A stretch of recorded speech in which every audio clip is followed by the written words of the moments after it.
n'entendra point mes paroles.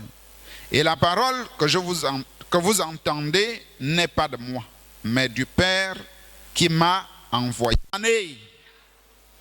Que Dieu vous accompagne dans cette nouvelle année que nous commençons.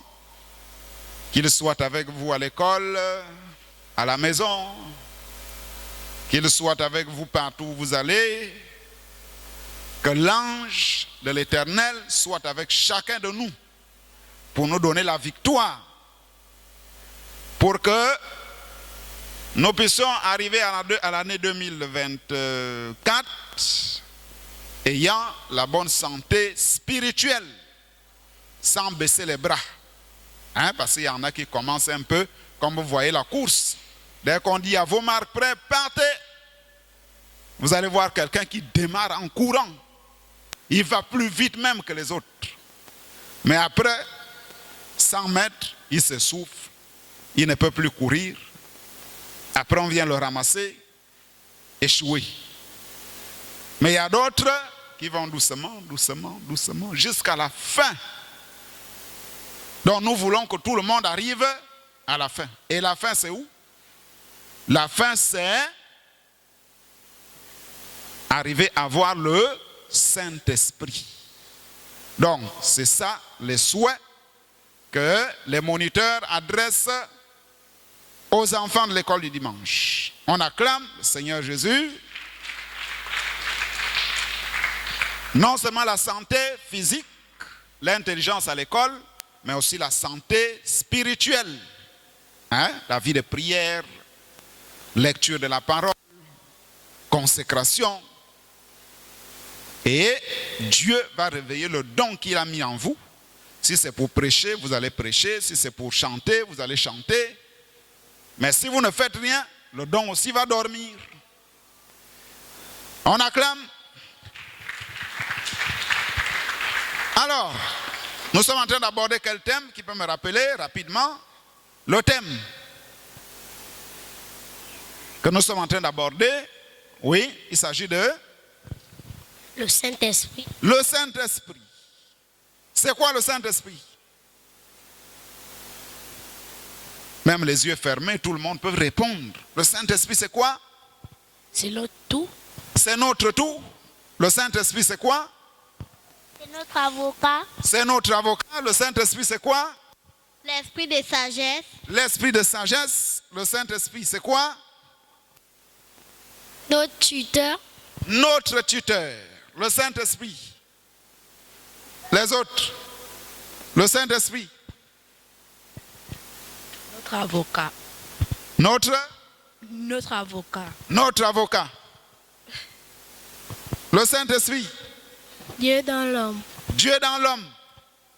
Le Saint-Esprit. Oui. C'est quoi le Saint-Esprit? C'est quoi le Saint-Esprit? Tout le monde devait répondre. Tout ce qu'on a parlé ici. Les frères? C'est quoi le Saint-Esprit? Oui. Notre guide. C'est notre guide. Guide. Le Saint-Esprit? C'est notre enseignant. Notre enseignant. Le Saint-Esprit? C'est notre juge. Notre juge. Notre tuteur. Notre tuteur. Notre conseiller. Tu as dit? Notre conseiller. Notre enseignant. On acclame, on acclame. C'est tout ça, le Saint-Esprit. Le Saint-Esprit, on peut continuer. C'est quoi le Saint-Esprit? Oui? L'Esprit Saint. L'Esprit Saint. Notre défenseur. Notre défenseur. Le Saint-Esprit, c'est quoi? Notre conseiller. Notre conseiller. Notre guérisseur. Notre guérisseur. Le Saint-Esprit. Oui? Notre sauveur. Notre consolateur. C'est ça le Saint-Esprit. Le Saint-Esprit, c'est notre avocat, c'est notre guide, c'est notre juge, c'est notre consolateur, c'est notre assurance. On a dit c'est notre assurance. Nous avons une assurance, c'est-à-dire la vie éternelle. Notre tuteur, celui qui nous montre des choses lorsque nous sommes en difficulté.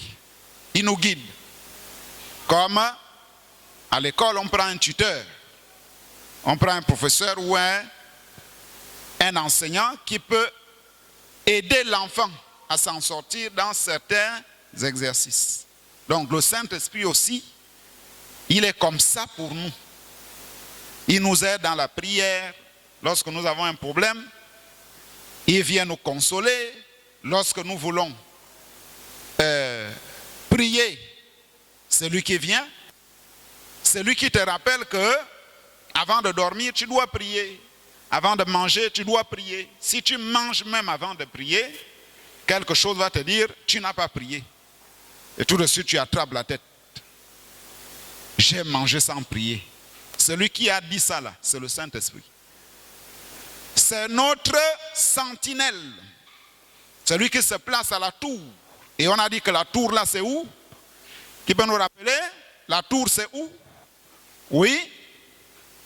La tour. C'est?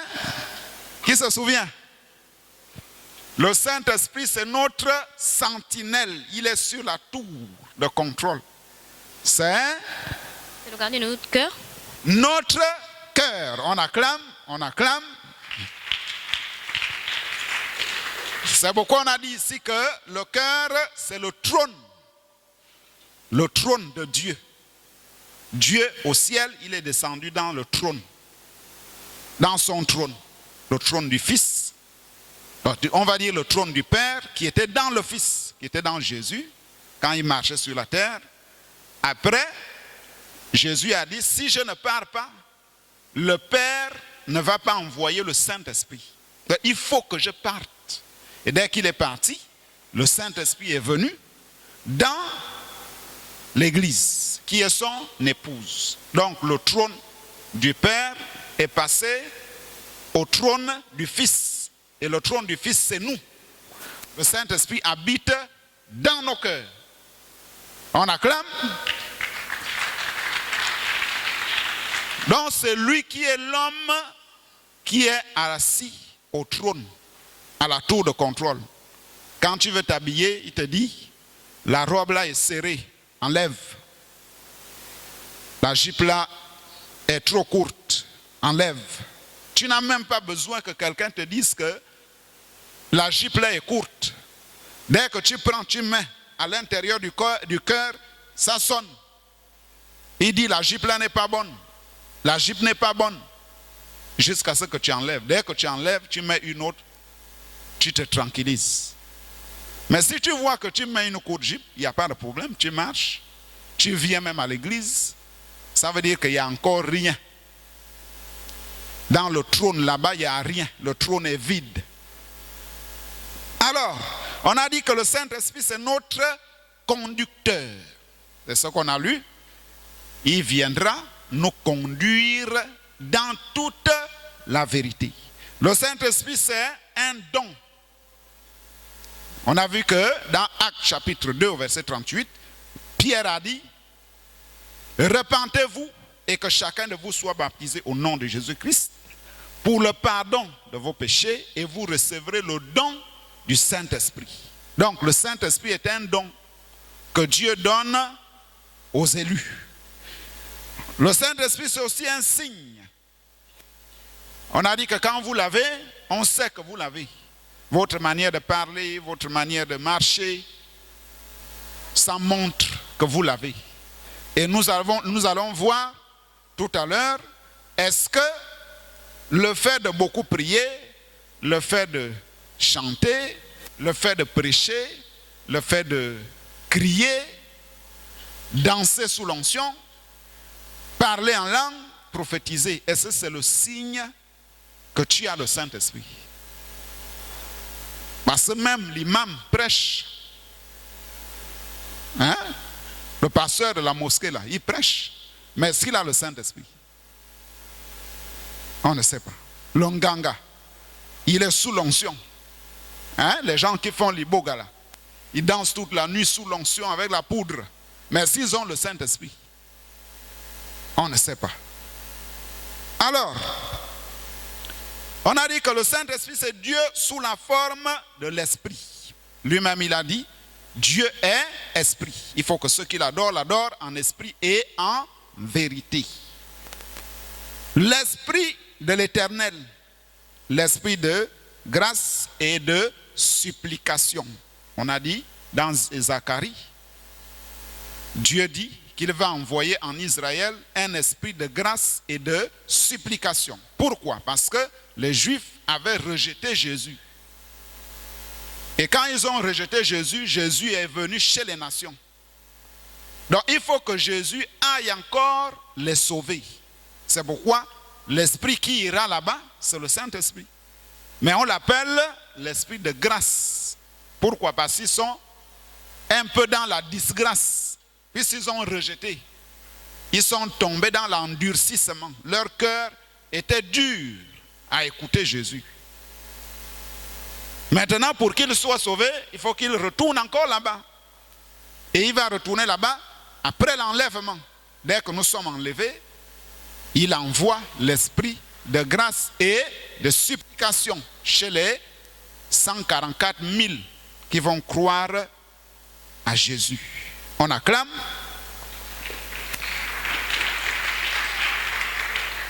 On a dit que c'est aussi l'esprit de sagesse. Quand vous avez le Saint-Esprit, vous êtes sage. Quand quelqu'un vous provoque, vous savez garder la tempérance pour savoir comment répondre. C'est pas si on te piétine, tu commences à insulter. Ça veut dire qu'il n'y a encore rien. Ou bien tu commences à faire la bagarre. Le Saint-Esprit, c'est l'esprit de sagesse. C'est aussi l'esprit de force. C'est la puissance de Dieu. C'est ce qui fait qu'on peut chasser un démon. On peut dire, démon, je te chasse au nom de Jésus-Christ. On impose les mains et le démon sort. C'est ça l'esprit de force. Le prophète dit aussi, nous avons lu ça la fois dernière, que le Saint-Esprit c'est le messager pour l'Église élue. Le messager comment? C'est lui qui était dans William Branham. C'est lui qui le conduisait. C'est lui qui disait, il disait souvent, j'attends quelque chose. Dès que ça viendra, je peux maintenant discerner. Je peux voir les visions. Je peux voir les choses dans la vie des gens. Cette chose-là qui venait, c'est le Saint-Esprit. C'est ça que le prophète dit, que c'est lui le messager qui conduit l'Église dans les derniers jours. Et c'est lui qui conduit les Éphésiens 4, c'est-à-dire les pasteurs, les docteurs, les prophètes, les apôtres. Pourquoi? Pour le perfectionnement des saints, pour que les saints arrivent à la perfection. Parce que ce sont eux, Dieu met en eux quelque chose pour prêcher à l'Église. Si on voit que l'Église, Dieu voit que l'Église a besoin de la prière, il met ça dans le cœur de son serviteur. Quand il arrive ici, il prêche sur la prière. Il met tout le monde dans la prière. S'il voit que le peuple a besoin du Saint-Esprit, il va faire la ligne de prière pour le baptême du Saint-Esprit. S'il voit que le peuple a besoin de connaître un mystère, il met ça dans le cœur de son serviteur, il prêche. Donc quand vous voyez le pasteur prêcher là, il ne prêche pas comme pour rien. Il ne prend pas les sujets au pif comme ça. Non, c'est Dieu qui met en lui quelque chose qu'il doit venir enseigner ici. C'est pourquoi le Saint-Esprit, c'est le messager de l'Église élue, de l'épouse de Christ. On acclame, Seigneur. Voilà ce que c'est le Saint-Esprit. On a aussi vu comment recevoir le Saint-Esprit. Qu'est-ce qu'on a dit? Pour le recevoir, qu'est-ce qu'il faut? Ou bien comment il se reçoit? Oui? Par la prière. Par la prière. Le prophète dit au moyen de la foi. Vous croyez que vous l'aurez, vous vous mettez en prière et Dieu vous le donne. Oui? Par la parole. Par la parole, en écoutant la parole. Nous avons lu dans Actes chapitre, d'abord parce que Jésus a dit, dans Jean chapitre 6, au verset 63, Jésus a dit, mes paroles sont esprit et vie. Jésus a dit que les paroles qu'il dit, ce sont même le Saint-Esprit. Il a dit que c'est le Père qui habite en lui. Quand il disait le Père, les gens pensaient que c'est un être humain. Et c'est vrai que c'est un être humain qui était dans la colonne de feu, qui est rentré en lui.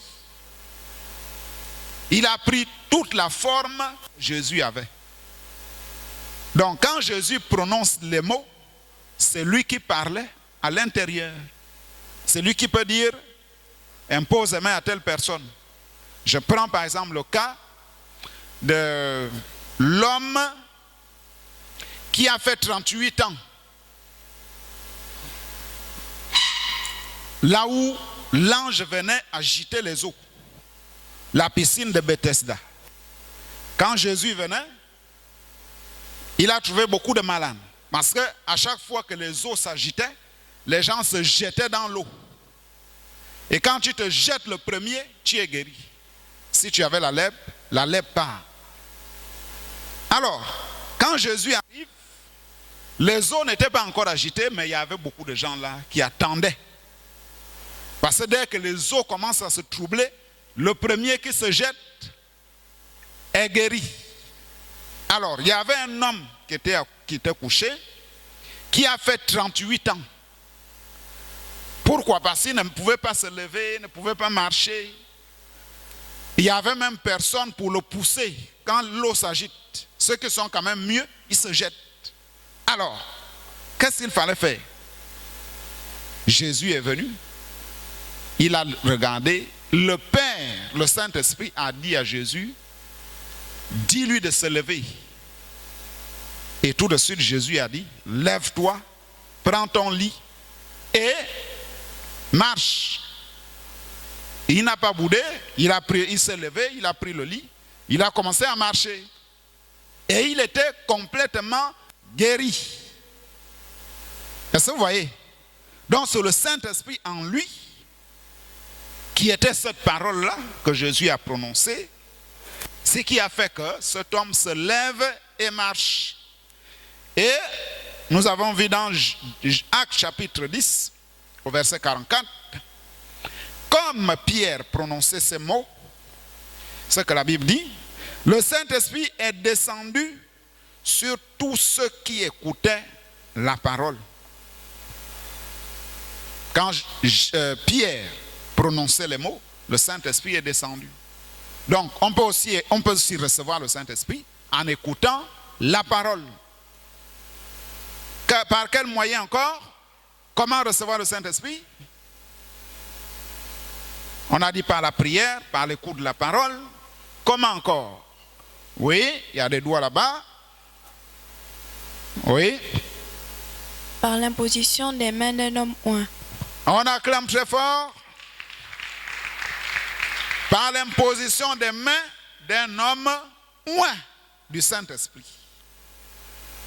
Ça se trouve dans questions et réponses sur la Genèse du 29 juillet 1953.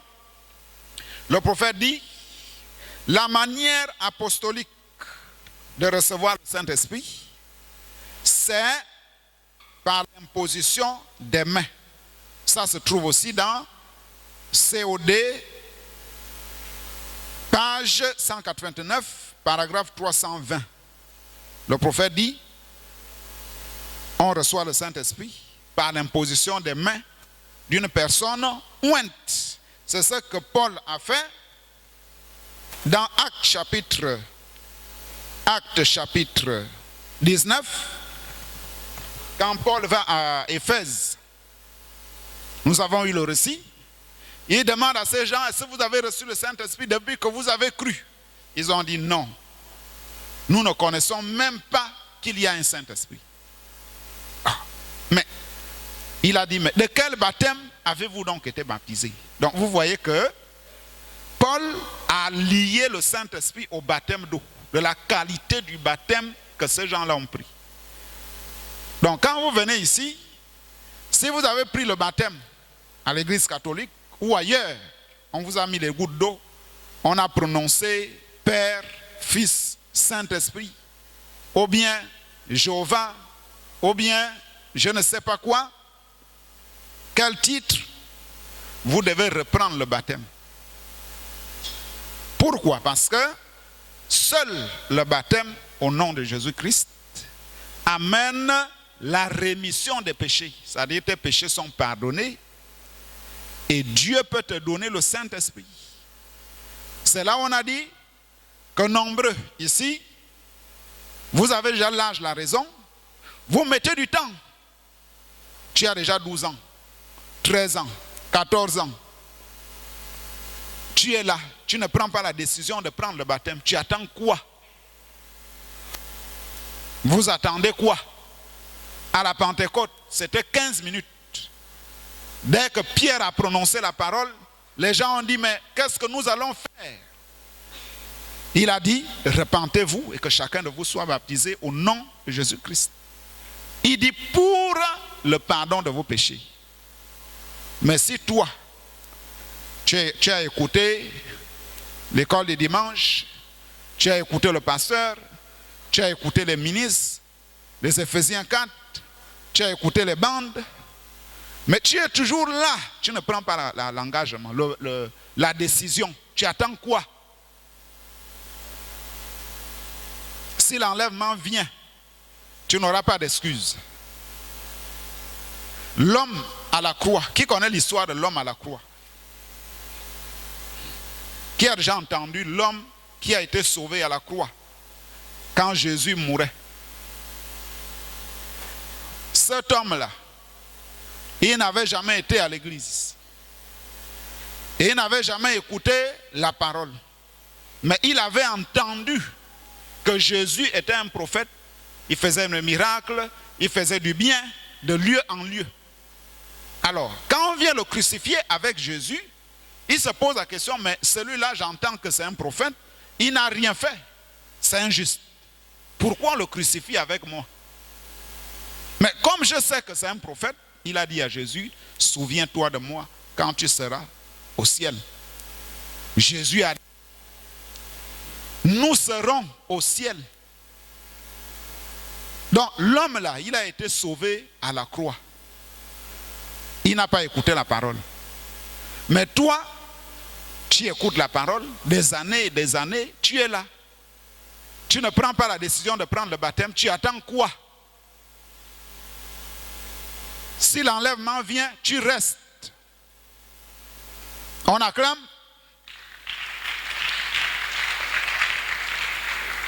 Tu vas rester à prêcher aux vierges folles. Tu seras une grande prophétesse.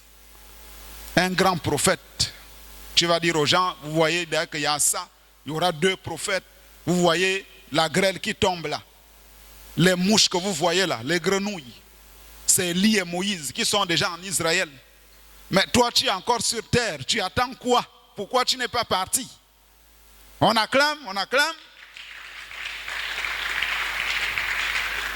Voilà, donc, par l'imposition des mains, dès que Paul est arrivé là-bas, il a dit, vous devez reprendre le baptême. Il leur a donné le baptême. La Bible dit, dès qu'il a imposé les mains, le Saint-Esprit est descendu sur eux. Il prophétisait, il parlait en langue. Alors, nous passons à la leçon du jour. À la leçon du jour. Que fait le Saint-Esprit quand il vient en vous? C'est la dernière leçon. Nous avons vu la promesse du Saint-Esprit. Nous avons vu les 3 étapes pour arriver au baptême du Saint-Esprit. Nous avons vu qu'est-ce que le Saint-Esprit. Nous avons vu comment le recevoir. Et aujourd'hui, c'est qu'est-ce qu'il fait lorsqu'il vient en vous. Puisqu'on a aussi vu que comment savoir que tu l'as. C'est presque la même chose. Qu'est-ce qu'il fait quand il vient en vous? Et comment savoir que vous avez le Saint-Esprit? Alors, nous allons dans Jean chapitre 16, au verset 13. Si le frère peut nous mettre ça là-bas. Jean chapitre 16, au verset 13. La Bible dit, Jean chapitre 16, au verset 13, quand le consolateur sera venu, l'Esprit de vérité, il vous conduira dans toute la vérité. Car il ne parlera pas de lui-même, mais il dira tout ce qu'il aura entendu. Et il vous annoncera les choses à venir. Au verset 14, il me glorifiera parce qu'il prendra de ce qui est en moi et vous l'annoncera. Donc, quand le Saint-Esprit vient, il prend ce que Jésus a dit, il te l'annonce. Et on a dit que c'est un enseignant intérieur. Il te l'annonce où? À l'intérieur de ton cœur. Il faut le réveiller. Nous allons dans Je restaurerai du 10 novembre 1953, paragraphe 36, vers le milieu.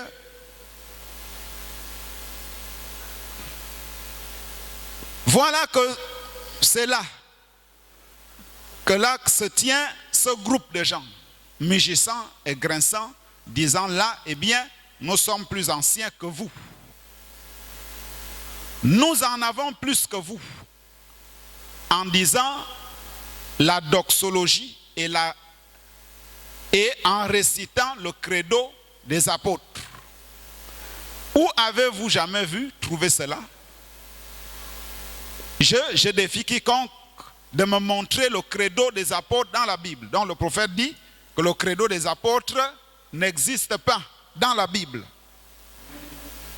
Le credo des apôtres, c'était « Repentez-vous et que chacun de vous soit baptisé au nom de Jésus-Christ pour le pardon de vos péchés et vous recevrez le don du Saint-Esprit. Car la promesse est pour vous. Voilà votre credo des apôtres. » Le prophète dit, s'il y a un credo, c'est celui-là. Oui, oui. Mais aujourd'hui, les gens disent, oh, non. Nous, notre prédicateur a un doctorat en théologie, il a un doctorat en philosophie. Le DD, doctorat en théologie, signifie dites donc, chien mort. Donc le prophète dit, il dit que ça veut dire chien mort. Quand tu as un doctorat en théologie, au lieu de suivre ce que la parole de Dieu dit, toi tu prêches ce qu'on t'a enseigné à l'école de théologie. Puisqu'on t'a dit que pour baptiser les gens, tu dois prendre les gouttes d'eau. C'est ce que tu vas enseigner les gens. Alors que la Bible dit que le baptême, le mot baptême veut dire immersion. On doit te plonger. Il dit, permettez-moi de vous dire que ce dont nous avons besoin aujourd'hui, c'est d'un homme vivant. Voilà, c'est la place là. Nous avons besoin des saints. Le prophète dit, nous avons besoin des saints baptisés du Saint-Esprit. D'hommes et de femmes qui croient dans la puissance de Dieu, qui, lorsque le Saint-Esprit tombe, se laissent carrément entraîner là-dedans et disent, oui Seigneur, alléluia, c'est de moi qu'il s'agit. On acclame. Donc le prophète dit, il veut dans l'église des hommes saints baptisés du Saint-Esprit. C'est pas que tu as roulé, mais après, on te voit encore dans le péché. Le prophète dit, c'est pas ça que nous avons besoin. Nous avons besoin des hommes saints baptisés du Saint-Esprit. Nous allons voir que le Saint-Esprit peut bénir à la fois un saint et un hypocrite. On acclame. Pourquoi? Souvenez-vous que dans l'église, comme le pasteur a prêché le 31, il y a 3 sortes de croyants. Il y a les croyants qui croient à la parole et qui la vivent. Il y a des soi-disant. Il y a des gens qui croient alors qu'ils ne croient pas. Il y a aussi des incrédules. Ceux-là, ils ne croient même pas. Quand tu lui parles de Jésus, ils refusent. Donc, voilà les 3 catégories des gens. Maintenant, le prophète dit que le Saint-Esprit peut bénir à la fois un saint et un hypocrite. C'est-à-dire, celui qui croit, qui a le Saint-Esprit, et l'autre qui ne croit pas et qui n'a pas le Saint-Esprit. Je prends un exemple du champ. Qui connaît la plantation? Le champ, bien le jardin derrière la maison, là où il y a l'oseille, le manioc. Est-ce que vous avez déjà remarqué qu'il n'y a pas seulement que le maïs qu'on a planté, il y a aussi quoi? Il y a aussi quoi? Qu'est-ce qui pousse à côté du maïs? Oui? L'herbe. On acclame. Il y a aussi l'herbe. Donc, c'est ce qui se passe dans l'église. Dans l'église, nous avons les élus et nous avons les non-élus. Nous avons des croyants, nous avons aussi des incroyants. Donc, quand le Saint-Esprit tombe, le croyant reçoit la bénédiction, l'incroyant reçoit la bénédiction. Est-ce que vous voyez un peu? L'incroyant tombe sous l'onction, le croyant tombe sous l'onction. Les deux roulent au sol. Alors, on se demande qu'est-ce qui se passe? Nous allons dans démonologie, domaine religieux du 9 juin 1953, paragraphe 63 à 64, démonologie. Le prophète dit, il y a un champ de blé ici. Il contient des plantes rampantes, des orties, de l'herbe aux sorciers et tout le reste. Est-ce vrai? Par contre, là, il contient du blé. Donc, dans le champ, il y a le blé et l'herbe. Maintenant, la pluie tombe souvent sur la terre pour l'abreuver, donc pour l'arroser. Or, la pluie, c'est pourquoi? Pas pour arroser l'ortie. Est-ce que vous voyez? Quand vous allez arroser votre jardin, est-ce que vous allez arroser l'herbe? Qui a déjà arrosé son jardin?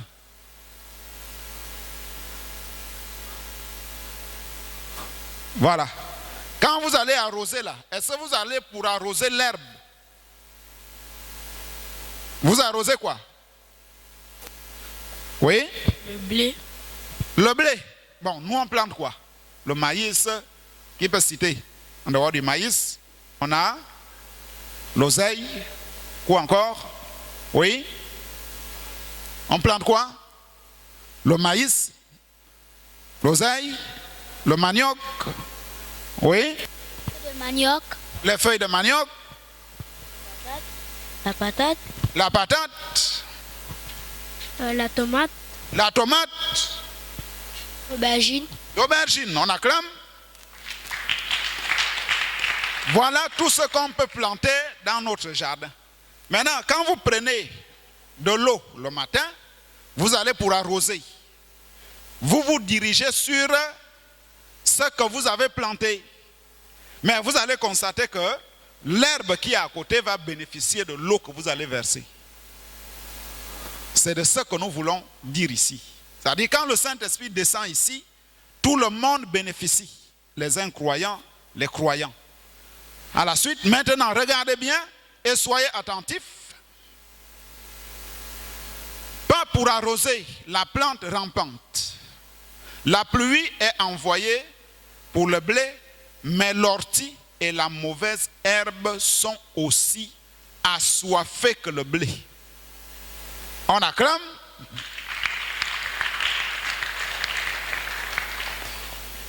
Je prends un exemple.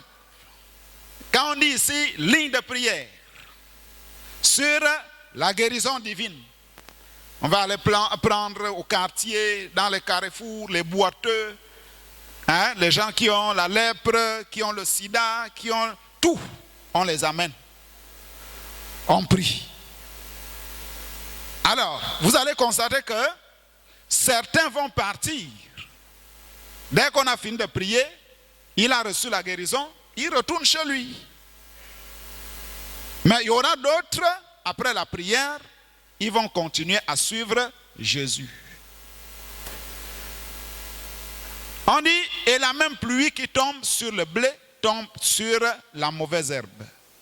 Et cette petite mauvaise herbe va se redresser comme ça, toute heureuse, et dans l'allégresse, tout autant que le petit blé va se redresser lui-même, se redresser, voyez, mais c'est à leurs fruits que vous les reconnaîtrez. Les fruits ici, c'est quoi? Quels sont les fruits? Est-ce que c'est la mangue? Est-ce que c'est la patate? Oui. La foi. La foi. La foi comme fruit du Saint-Esprit. Quoi encore? Oui, il y a des doigts là-bas. Oui. On entend parfois ceux qui manifestent Oui, par exemple la foi, la tempérance, la tempérance, la patience, la patience. Oui, La piété. la piété, L'amour. l'amour, Le respect. le respect. On acclame, on acclame. Ce sont, il dit, or le Saint-Esprit, le même Saint-Esprit peut bénir un hypocrite. Donc, il peut bénir à la fois un incroyant et un croyant. C'est ce qu'on veut montrer. Ça veut dire quoi? Vous pouvez écouter la parole, vous tombez sous l'onction, c'est bien. Mais qu'est-ce que vous manifestez après?